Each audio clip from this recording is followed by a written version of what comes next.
First, we perform this multiplication, 6 over 5 times 5.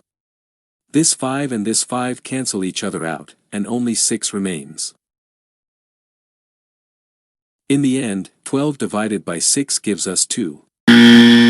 But this answer is not correct because we did not follow one of the most important rules in mathematics called the order of operations. The order of operations tells us that when we face a mathematical expression, we cannot start solving it from anywhere we like. Instead, we must follow a specific order called the correct order of operations. The correct order of operations is known by a short acronym called PEMDAS.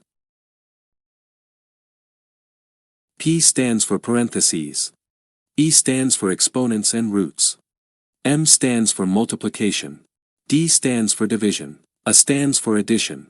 And S stands for subtraction. According to PEMDAS, in any mathematical expression, we first calculate parentheses, then exponents and roots, then multiplication and division, and finally addition and subtraction. Remember that multiplication and division have equal priority.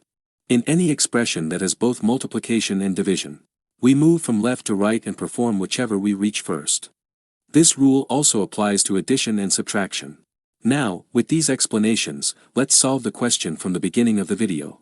But before solving it, please like the video and subscribe to the channel, and if you have any questions, ask them in the comments. 12 divided by 6 over 5 times 5. In this expression, there is both division and multiplication. According to PEMDAS, multiplication and division have equal priority, so we move from left to right and perform whichever operation we encounter first. In this expression, if we move from left to right, we reach division first, so we perform the division first and then the multiplication. To solve this part, we use the KCF rule. K stands for keep, C stands for change, and F stands for flip. The KCF rule is a simple rule for dividing fractions. According to this rule, we keep the first number as it is, change the division sign to multiplication, and flip the second number.